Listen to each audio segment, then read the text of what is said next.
नमस्कार भावांनो बहिणींनो. छकू दिदी अंड्याची भाजी बनवायला लागली. मी म्हणलं कोण आले तिकून लेकरं खेळायला लागले. आज तुमच्या ताईला येणे घालायचा लय कटाळा आलाय लय का लय लगे. आता छकू दिदी म्या कम से कम म्या किती वर्ष झाले, 4-5 वर्ष झाले डोक्याला तेल लावलं नाही. छकू दिदी म्हणे मम्मी तू पण मला भांग तेल लावून द्या जाय म्हणाल पा तुमच्या ताईचे केस कसे बुरखुंडे झाले ते. तर दाजी आता आपलं तेल थोडंसंच राहिले खोबऱ्याचं. तर दाजीला म्हणलं आता तुम्ही अर्धा किलोची बाटली आणून द्या आम्हाला. म्हणे बरं. दाजीला डोक्याला तेल लावायला लय आवडतंय बरं. छकू त्या पप्पाला खुश होतील म्हणून धरा असं करतील. इथली तारीफ करायला लागली स्वतःच्या लेकीच्या भाजीची. तसंच असतंय भावांनो बहिणींनो. आपण आपले लेकरं कोणाला प्यारे असतेत, दुसऱ्याचे जाऊ द्या. हाय छकू. आता आपल्या भाजीची एवढी तारीफ नाहीत करणार ते, त्याचे लेकरं आहेत म्हणतात माझी दोन्ही लेकरं लय भारी भाज्या बनवते. आणि माया हातची भाजी माझ्या आई बाबाला लय आवडती, माझ्या भावायला. मग असं असतंय ते आपलं म्हणजे बाबून दुसऱ्याचं काटतं. अशी गोष्ट झाली तुमच्या दाजीची का ग रोशनी. आणि आपल्या छकूचं नाव रोशनी, तिचं नाव रोशनी आणि भैयाचं नाव हर्ष आणि रोशनी असे नाव आहे त्याच्या दोघा भावायचे. पण आई बाबा तिला लाडानं छकू म्हणते. छकू नाही तर तिचं नाव काय छकू नाही. सगळे लगे आपल्या छकूचा हिडो टाकला.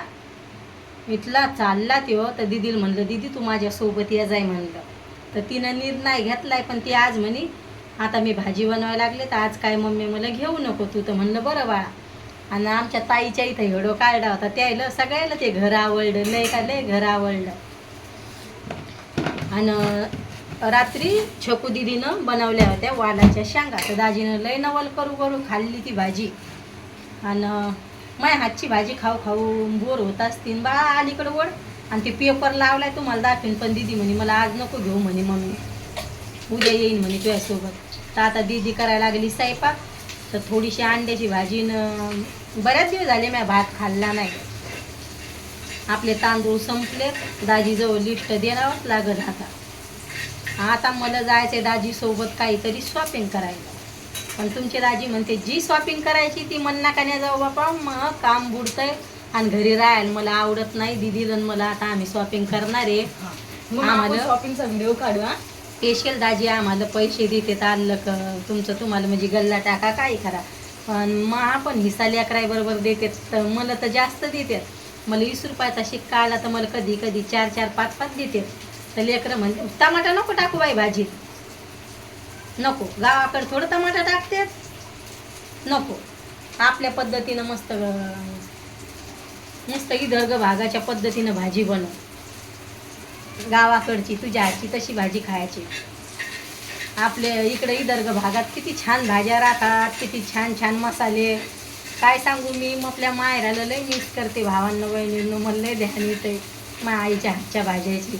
आणि दाजी पण म्हणते दाजीला गावाकडचे कामं होत नाही. दाजी म्हणते काहीतरी धंदा टाकीन त्याच्या. तुमच्या दाजीला पण लय सासरवाडी आवडते. सासरवाडीत राहायला लय आवडतंय. ते म्हणते आपल्याला घर बांधायचं असलं तर ना सुरतमध्ये बांधायचं ना आमच्या गावाला बांधायचं. आमचे म्हणजे मायरापासून मग गाव 1 कलाकमध्येच पायी घरी जायचं. मी गावाला गेले. पण भावांना बहिणींना आता मै सासरा तर मी पाहिलं नाही. पण मै सासू मला मायवानी जीव लावायची. लय चांगली सासू होती. पण मै सासू या दुनियात राहिल्या नाही. तर मला त्या गावाला आता जाऊ वाटत नाही. आता चुलत जावा हे ते लय भारी परिवार आहे. हर्षूच्या पप्पाचा परिवार लय भारी लय चांगला आहे. लगे माझ्या चुलत जावा हे आणलं गे. त्या म्हणतात वैशालीचा स्वभाव लय भारी. आमच्या सगळ्या गावातल्या यायला मला स्वभाव आवडतोय. मायराकडच्या यायला पण आणि गावाकडच्या यायला पण. आणि नंदाईला देरालं देर तर इथला जीव लावते. मला एकच देर राहिले. आता एक देर होता ते देवा घरी गेले. ते तर मला मायच मानतात. माझे दोन्ही देर. आता एक तर नाही राहील तर मावा देर आहे ते तर म्हणजे मी सगळ्यात मोठी आहे घरात. तर मायच मानतात. मला लय जीव लावतात. आमचा परिवार लय भारी परिवार आहे. नंदा हे तुम्ही मनातली गोष्ट सांगा. देराला मनातली गोष्ट सांगा. नंदाईला सांगा. आमच्या घरात कोणीच लाव्या दिव्या करत नाही. लय भारी परिवार आहे आमचा. असं तसनच नाही. आणि मग आपल्या तोंडानं काय तारीफ करायची. आता कधी महिन्यानंतर मी आता महिन्यानंतर जायले गावाकडे. मी त्याला लय बोलवते आई आपण धागा कटिंगचं काम करतात त्या येतच नाही. तर मग दाजीला पण राग येतोय त्या येत नाही. तर म्हणतात त्याच्या नशिबानं किती भावजाई चांगली भेटेल तर त्यानं यायचं खायचं, पण कामाच्या यानं त्यायचं काही येणं होत नाही. आता मी आमरस खायला त्याला नक्की बोलवेन. आता लय बोलणार आहे मी त्याला, काम काम कमी करा मग हसतीन त्या म्हणून. हो तर मग मै ननंद आल्या तेव्हा मी हेडोत घेईन आणि मग तू माय तोंडाने काय मी मै तारीफ करत नाही. मग मै ननंद सांगन तुम्हाला इकडं राहून ते भाभी म्हणतात माय भाभीचा स्वभाव कसा आहे म्हणून. आता माझ्या सासूला मी हेडोत घेतलं असतं पण त्या राहिल्या नाहीत. त्या आहे ना त्या म्हणल्या असत्या मै सून लय चांगली आहे ना छकू. आणि छकू पण लय आवडा जाय म्हणजे घराच्या बाहेर येत नव्हती छकू कधी. तर म्हणजे माझ्या नातीचा स्वभाव लय भारी म्हणजे मरून पोटी माझ्या नातीच्या अशा म्हणायच्या. त्याच्या ना छकूचा स्वभाव लय आवडतोय.